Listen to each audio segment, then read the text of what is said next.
सास की दुकान। लक्ष्मी जी की दो बहुएं थी, सुमन और राधिका, और दो बेटे, अजय और सुशील। लेकिन लक्ष्मी जी के बहू बेटे उनको अपने साथ रखने को तैयार नहीं थे। बहुओं के तेज स्वभाव के चलते लक्ष्मी जी को अपना ही घर छोड़कर एक किराए की कोठरी में रहना पड़ रहा था। कुछ दिनों से उनके बेटों ने उन्हें पैसे देना भी बंद कर दिया था। ऐसी स्थिति में लक्ष्मी जी ने अपनी जमा पूंजी से एक छोटी सी दुकान खोली। एक दिन शाम के वक्त, अजय सुनते हो, तुम्हारी माँ ने दुकान खोली है। दुकान अब इस उम्र में दुकान पर बैठेगी वो। अब क्या किया जा सकता है, माँ की तो बुद्धि सठिया गई है। मोहल्ले में मजाक बनाएंगे सब हमारा। अरे जेठ जी, इसमें परेशानी क्या है अगर सासू माँ ने दुकान खोली है? हाँ, राधिका ठीक तो कह रही है। अपनी दुकान पर बैठी रहेगी, कम से कम हमें परेशान तो नहीं करेंगी। हाँ, वैसे बात तो ठीक है। खुद के दो पैसे कमाएंगी तो कभी कभार हमें जो खर्चा देना पड़ता है ना, वो भी देने से बच जाएंगे हम लोग। फिर किस बात की परेशानी, खोलने दो माँ को दुकान, हमें क्या। वैसे भी अपनी कोठरी में चुपचाप रह रही है ना, चाहे दुकान खोले या मॉल बनाए, हमें उससे क्या लेना देना। अगले दिन सुमन अपनी सास की दुकान पर पहुंचती है। सासू माँ, आपकी दुकान में शक्कर है क्या? शक्कर जरा 1 किलो दे दीजिएगा। हाँ हाँ बहू, है ना। लो बेटा, 1 किलो क्यों, 2 किलो ले जाओ। सोच लो सासू माँ, घाटा हो जाएगा आपको। पैसे नहीं देने वाली मैं। देखो सुमन, ये मेरी दुकान है और यहाँ पर जो भी कोई सामान खरीदने आता है उसे पैसे तो देने ही पड़ते हैं। अरे सासू माँ, ऐसा क्यों करी आप? अरे देखो ना, घर पर आपका बेटा और पोते पोती दूध में शक्कर डालने के लिए कब से इंतजार कर रहे हैं। जरा उनके बारे में तो सोचिए। अरे ऐसी बात है क्या? मुझे नहीं पता था। बहू एक काम करो, वैसे भी पहली बार आई हो ना, ये शक्कर तुम ऐसे ही ले जाओ, पैसे देने की जरूरत नहीं है। अगले दिन राधिका भी अपनी सास की दुकान पर पहुंचती है। प्रणाम सासू माँ, कैसी चल रही है आपकी दुकान? बस बेटा, जैसे तैसे करके काम चला रही हूँ। तुम बताओ, घर में सब राजी खुशी है ना? हाँ हाँ मम्मी जी, सब कुछ ठीक ठाक है। बताओ राधिका बहू, कैसे आना हुआ? कुछ काम था क्या? वो ना मम्मी जी, मुझे जरा 5 किलो आटा चाहिए था। मेरे पैर में ना बहुत दर्द है, इसलिए बाजार तक जाने में ना तकलीफ हो रही थी। घर पर बच्चे भूखे बैठे हैं, सोचा आपसे ही ले लेती हूँ। हाँ हाँ, क्यों नहीं बेटा, ये लो 5 किलो आटा ले जाओ। हाँ, लेकिन मम्मी जी, आपने जिठानी जी को शक्कर फ्री में दी थी, तो मुझसे भी पैसे तो नहीं लेंगी ना? हाँ, अच्छा ठीक है बेटा, कोई बात नहीं, तुम ऐसे ही ले जाओ, बच्चों से क्या पैसे लेना। कुछ दिनों के बाद लक्ष्मी का बेटा अजय दुकान पर पहुंचता है। कैसी हो माँ, दुकान तो अच्छी चल रही है ना तुम्हारी? सब मोहल्ले वाले तारीफ करते रहते हैं।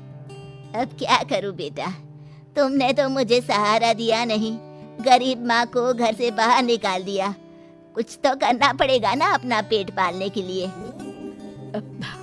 वो माँ ना बहुओं की बहुत चिक चिक रहती थी। अब देखो कितनी अच्छी जिंदगी है तुम्हारी, खुद कमाती हो, खुद खर्च करती हो। इससे अच्छी भला कोई जिंदगी हो सकती है क्या? हाँ बेटा, दिल को बहलाने के लिए तुम्हारी ये बात भी सही है, लेकिन कोई बात नहीं बेटा, मैं खुश हूँ। अच्छा माँ, मैं क्या कह रहा था, जरा 500 उधार तो दे देना। कमाल की बात है बेटा, तुम मुझसे पैसे उधार मांग रहे हो। तुम्हारे पास पैसों की क्या कमी है?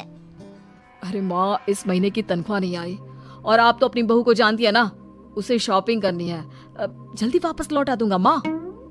ठीक है बेटा, ये लो 500 रुपए, लेकिन देखो कुछ दिनों में वापस दे देना, मुझे अपनी दुकान के लिए माल भी तो खरीदना है। हाँ हाँ ठीक है माँ, जल्दी पैसे लौटा दूंगा। बहुत दिनों तक अजय अपनी माँ लक्ष्मी के पैसे वापस नहीं देता और सुमन और राधिका बार बार किसी न किसी बहाने से अपनी सास लक्ष्मी की दुकान से बिना पैसे दिए खूब सारा सामान ले आती है, जिसकी वजह से लक्ष्मी को अपनी दुकान में बहुत घाटा होता है। फिर एक दिन जब राधिका सामान लेने के लिए लक्ष्मी की दुकान पर पहुंचती है। सासू माँ, जरा वो 1 किलो दाल तो देना। नहीं बहू, अब मैं तुम्हें या सुमन को कोई सामान फ्री में नहीं देने वाली।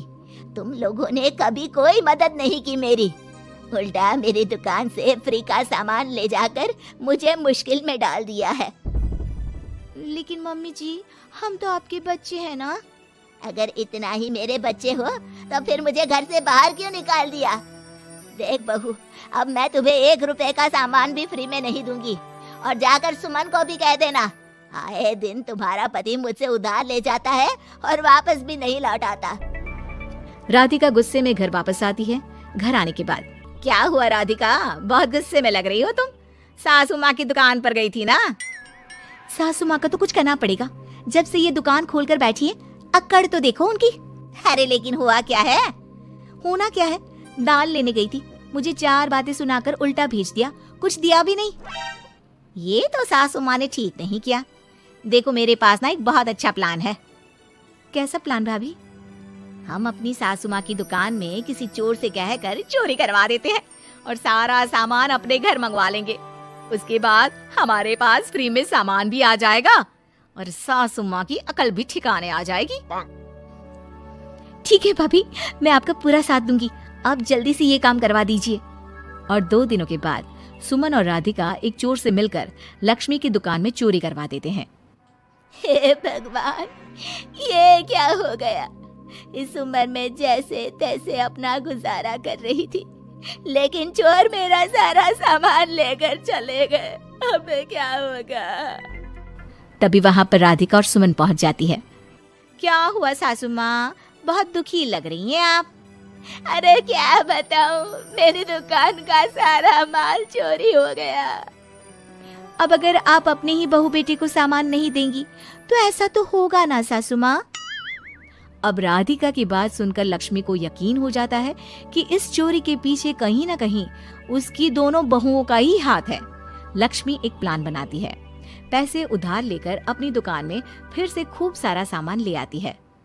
अरे भाभी, देखा आपने, सासू माँ की दुकान तो फिर से सामान से भर गई है। हाँ वही तो, मैं तो सोच रही थी कि एक बार में उनकी अकल ठिकाने आ जाएगी, पर लगता है फिर से कुछ करना पड़ेगा। लेकिन अब हम क्या कर सकते हैं? अरे वही जो हमने पहले किया था।